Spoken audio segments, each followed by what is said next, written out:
Hello, Matt G for IYT here. Today we're looking at the full mock examination number 1, version 1.6, and we've reached question 18, which reads, if the secondary voltage from the transformer is 10 volts RMS, the peak inverse voltage rating of the diode should be at least A 10, B 20, C 15, or D 30 volts.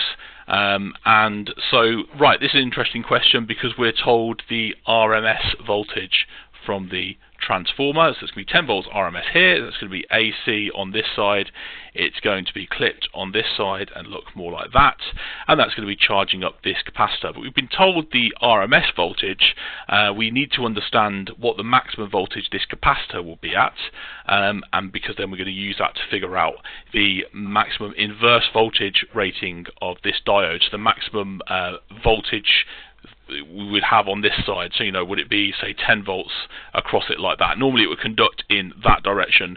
We need to understand how much it can take going in the opposite direction. So 10 volts RMS, well, we know that V RMS is equal to V peak times by, well, it's V peak over root 2, or you can do times 0.707.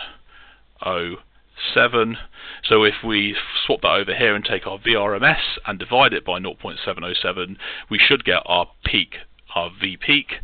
So let's do that now. So 10 divided by 0.707 gives us 14.144 volts, which that's got to be our answer, right? So we've got maximum of 14 volts here.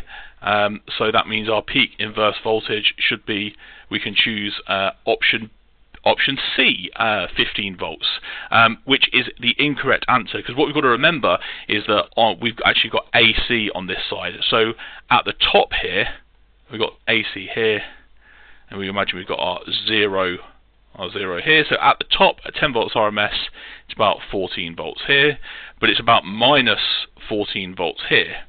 And so on this side we're going to have 14 volts, and on this side we can have minus 14 volts, and actually the difference between those two peaks is actually going to be 28 volts here. So really we want our minimum peak inverse voltage to be 30 volts, because if there's minus 14 volts here and 14 volts here, 15 volts just isn't going to cut it. So we'll select option D for this answer. Let's go down to the answer key, see if we've got it right, and we can see that for question 18 it is of course answer D. Thank you very much. I'll catch you for the next one.